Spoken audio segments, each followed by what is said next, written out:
let's talk about the 4 films I watched the last couple weeks of July-ish. So I know this is the 13th of July, but whatever.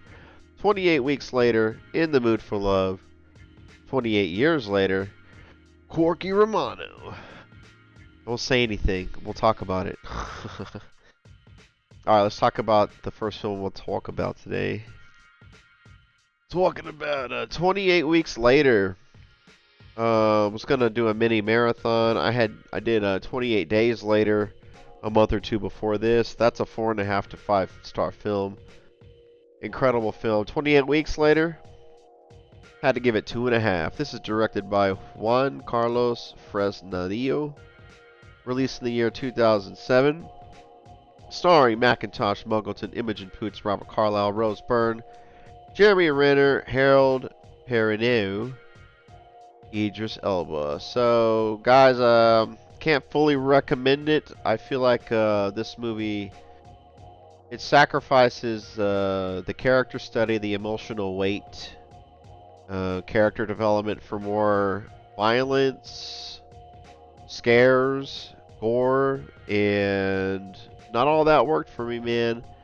I really liked the acting in the first one. I just don't really care about the characters in this particular film, man. First film was way better, in my humble opinion.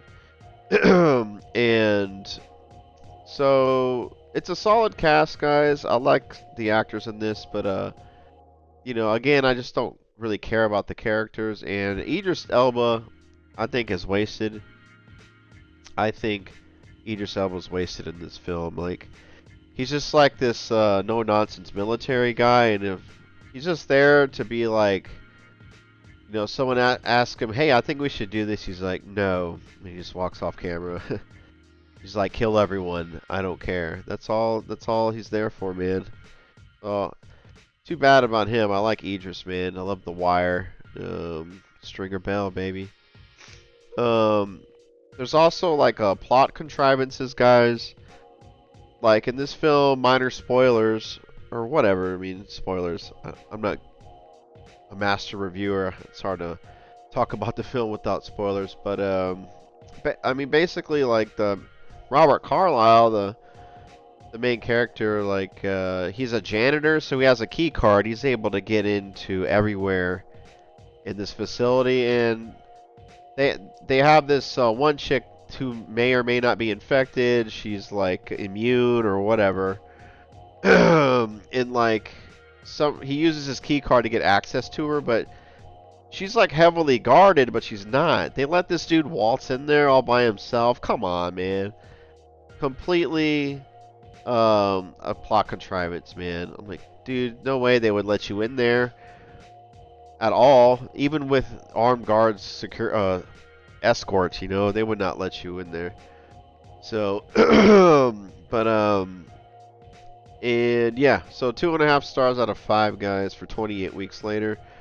Again, there's some good violence, there's some okay scares, but yeah, man, that last scene too, when she's like in it's like complete darkness, but it's not complete darkness.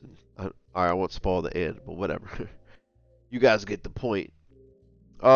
Next film I want to talk about, guys, is In the Mood for Love, directed by Wong Kar-wai in the year 2000. This is a Hong Kong film. I love Hong Kong cinema so much. Starring my favorite actress, Maggie Cheung, Mayu. She's my wifey. My favorite actress, guys. Yeah. Tony Leung Chiu-wai, huge Hong Kong star, guys. So you got two of the biggest Hong Kong actors starring. They're absolutely stunning. They are beautiful, and their acting is magnificent. I was able to see this on the big screen at Alamo Drafthouse, man. I was so pumped up to see it. And so I have to say, so you got excellent acting between the two leads for sure. But like, this is masterfully crafted, man. Like, they took I think Maggie Cheung talked about it a little bit. it was notorious for being like they're making up the script and shooting as they go, and it took like so long to film. I think Maggie was flying from France to Hong Kong, or back and forth between sets. It was very stressful because they were just kind of Wong Kar-wai and his film crew were just kind of making it up as they go along, kind of thing, making the film as they go. So, but they took their sweet time. I want to say it took a couple years to make. So you can tell, guys. I mean, I guess it was worth it. It sucks putting stress on your workers, but every shot, man, is framed. It's masterfully shot. It's freaking like almost perfect. It's so beautiful looking. The lighting in every scene, guys. It's so well lit. And I also want to say, like, this is like the most erotic PG movie you can watch. You know, like there's no sex or kissing really, but it's like it's so romantic and just the longing between these two, man. You can really feel it, even though there's no like sensuality in it. I guess I'm trying to tell you. But what else? What else? When you watch this film, guys, you really it's not deep, but like you really have to pay attention. If you cannot go up to the bathroom or look at your phone, you can't do that because there's a couple of sentences that they give away a huge plot point. And if you blink for like you're distracted for like 5 or 10 seconds, you'll totally miss what's going on. Because it's it can get a little confusing. It took me my third watch to be like, oh, that's what's going on. So, but basically, they move into an apartment complex. They're both married, but they both suspect their spouses are cheating on each other. So they kind of confide in each other, right? But they start role playing like, okay, what do you think they're talking about? How do you think they met, and how were they cheating on each other?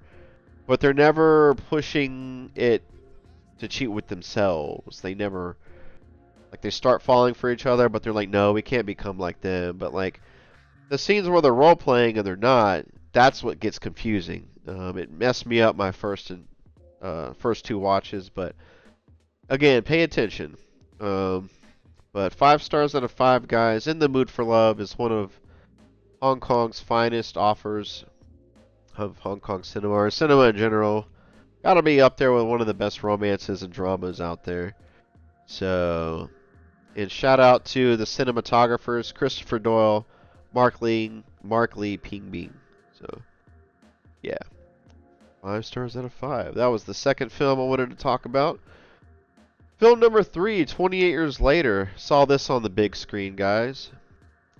Directed by Danny Boyle. He's back in the saddle. He directed the first film, 28 Days Later. This was released this year in 2025. I give it 4 stars out of 5 for this horror movie. And, you know, it's kind of back to what I liked about the first one. I really like the characters. I really like the acting. I care for them. And there's really cool visuals. They kind of slide in like old footage in like this grainy video footage. Oh yeah, I need to tell you the cast. Jodie Comer, Alfie Williams, Aaron Taylor Johnson, Ray Fiennes. Those are the top 4 there. And there's kind of a good character reveal towards the last third of the film. It had everybody in the theater giggling and not a little stunned, I guess, just the way he looked and the way he acted. And the final scene is really funny and maybe not shocking is the word, but it really ends on a cool note. And I guess it's setting it up for another film or maybe a spin-off. But man, some of these I like. There's a lot of survival bits on the run. And I really like that, you know, of them trying to be out there by themselves and getting chased. I think it's paced well. Just the way the movie's edited, dude, it's pretty crisp, and the pacing's good. Did I say that already? Oh man, that their little home base, you have to run down this wall or not a wall, but it's like a row of rocks to a big door, and then their village is behind that in the ocean. So it's really cool, their little setting. And then you got the forest, you got the great outdoors, kind of. And it looks beautiful, man. I think it looks pretty sweet. Not as good as the last film I talked about. But 28 years later, guys, 4 stars out of 5. When I give a film 3 stars or more, that's a recommendation. 2 enthusiastic thumbs up for 28 years later. Probably one of my top 10 films of 2025, I would say. Alright, last film I want to talk about, y'all, is Corky Romano. Don't laugh. Don't talk shit, but this is directed by Rob Pritz, released in 2001, starring Chris Kattan, Vanessa Shaw, Foxy Lady, Peter Falk, Peter Berg, Chris Pinn, Fred Ward, Richard Roundtree, and Matthew Glave. I gave it 1.5 stars, guys. You can make fun of me for watching this, but I did rate it low, so you can't talk too much shit. Because, like, look, guys, my dad or the family, we've been collecting, been buying DVDs since the late 90s, 2000s, and in my dad's garage, we have most of that collection. And he's trying to move, so I took most of that collection, donated a bunch, but kept a few. And this is one of the few I kept because I didn't like it when it came out. I think I must have been in middle school, high school. And I was like, you know what? I need a easy comedy to watch. But nah, dude. I can't stand Chris Kattan. Like Norm Macdonald, he said some things about Chris Kattan that just turned me off. Chris Kattan's got a big ego, and he may or may not be gay, but he kind of hates himself or something. Um, so, but it's cool to see Peter Falk in it, guys. His son can't read. It's kind of a harsh joke there, but what I was saying, the number one favorite scene is Vincent Pastore. You've seen this guy in a lot of mobster movies, and I think he was Salvatore Bonpensiero on The Sopranos. I'm just gonna spoil it, like, because Corky is a veterinarian, right? And this mobster just takes over the vet, and they're like, yeah, business is through the roof, and they cut to him. He's like, hey kid, what do you want? And the kid's like, my mouse is dead. And he's like, I'll get him fixed up. He goes to the back, throws it in the trash, and just grabs a new mouse. And he's like, here you go, kid. And he's like, wow, that was hilarious. That was one of the funniest moments in this film. And dude, Corky Romano has to go undercover in the FBI, and his mob family gives him the name Agent Pissant, but it's supposed to be Pisson. So every time they call him, hey, Pissant, I thought that was funny too. But that's really the only funny moments is what I just mentioned. So, I mean, it's got a cool cast, man. Fred Ward, Richard Roundtree, Shaft. But man, just not, Chris Kattan's just not that funny. He's like a little too high energy, like Jim Carrey or something, you know. And Vanessa Shaw, she's so fine, but she's kind of just there just for eye candy, you know. So 1.5 stars out of 5. Maybe if you're looking for some early 2000s nostalgia, guys. But there you go, guys. 4 films for the second half of July-ish. 1, 2, 3, 4.